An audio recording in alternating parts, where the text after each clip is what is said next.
काल स्थानिक गुन्हा अन्वेषण विभागाने MIDCतल्या एका भूखंडावरती असलेल्या घरावरती धाड घातली आणि या ठिकाणी वेश्याव्यवसाय करताना 2 मुलींना ताब्यात घेतलं आणि त्या मुलींना वेश्याव्यवसाय करायला प्रवृत्त केल्याप्रकरणी ज्या महिलेला अटक केली त्या महिलेच्या अटकेनंतर संपूर्ण शहरामध्ये विशेषतः औद्योगिक वसाहतीने ही विकृती नव्याने आल्याची समजताच अनेक ठिकाणी त्याची चर्चा व्हायला लागली आणि एक प्रकारे जणू खळबळ उडाली।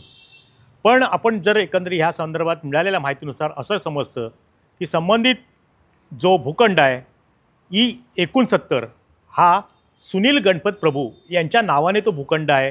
तो वितरित केलेला होता त्यांना 1991ला इंडस्ट्रीत वापरासाठी। पण आज त्या ठिकाणी हा प्रकार उघडकीस आल्यानंतर आता ह्या ठिकाणी नेमकं काय सुरू होतं, कशा करता तो भूखंड वापराकरता दिला होता, इंडस्ट्री करता दिलेला भूखंड वापराकरता दिला होता, त्या ठिकाणी आज असा जर वेश्या व्यवसाय जर सुरू असेल याची दखल महाराष्ट्र औद्योगिक विकास महामंडळाच्या अधिकाऱ्यांनी घेतलेली आहे। आणि त्या ठिकाणचे असलेल्या प्रादेशिक विभागीय अधिकारी श्रीमती करमाळे मॅडम यांच्याशी संपर्क साधला असता त्यांनी स्पष्ट सांगितलं की पोलिसांचा अहवाल आल्यानंतर आम्ही संबंधित भूखंडात मालकाला दिलेल्या कारणासाठी जो भूखंड दिला होता त्याचा गैरवापर केला जात असल्या कारणाने तो आम्ही काढून घेणार आहोत, अशा प्रकारची नोटीस त्यांना बजावण्यात येणार आहे असं स्पष्टपणे उपप्रादेशिक अधिकारी महाराष्ट्र औद्योगिक विकास महामंडळाच्या करमाळे मॅडमनी स्पष्ट केलं। पण ज्या संबंधित महिलेला पोलिसांनी काल ताब्यात घेतलं ती महिलासुद्धा स्वतः काही काळ या ठिकाणी वेश्या व्यवसाय करत होती। दरम्यान ती त्या ठिकाणी काही ठिकाणी घरकामाला होती, वॉचमनचं काम करत होती आणि कुठेतरी तिचा पुण्यामध्ये संपर्क आला। पुण्याने येणं जाणं तिचं सुरू होतं आणि पुण्यात ह्या 2 मुलींची त्याने ओळख झाली। पण मिळालेल्या माहितीप्रमाणे ह्यापूर्वीसुद्धा त्या ठिकाणी असाच प्रकारचा व्यवसाय सुरू होता असं आजूबाजूच्या लोकांमध्ये बोललं जातं आहे। आणि नवीन ग्राहक नवीन मुली आणायच्या आणि ग्राहकांशी संपर्क साधायचा आणि त्या ठिकाणी आपलं उपजीविकेचं साधन करायचं।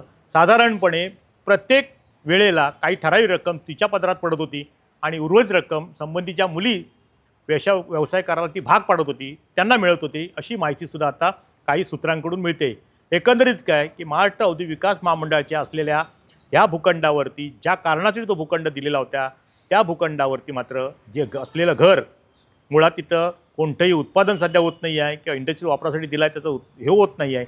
मग असं असतानासुद्धा इतके वर्ष संबंधित यंत्रणेने ज्यांच्याकडे ही जबाबदारी होती त्यांनी नेमकं काय पाहिलं असा प्रश्न आता ह्या निमित्तानं विचारला जातो आहे। आणि आता ह्यानंतरसुद्धा त्या भूखंडाबद्दल नेमकं काय होणार ती तिथली विकृती पोलिसांकडून खेचण्याचा प्रयत्न केलेला आहे। पोलिसांनी आपली कामगिरी चांगली बजावलेली आहे, पण आता जबाबदारी आहे ती MIDCतल्या अधिकाऱ्यांची।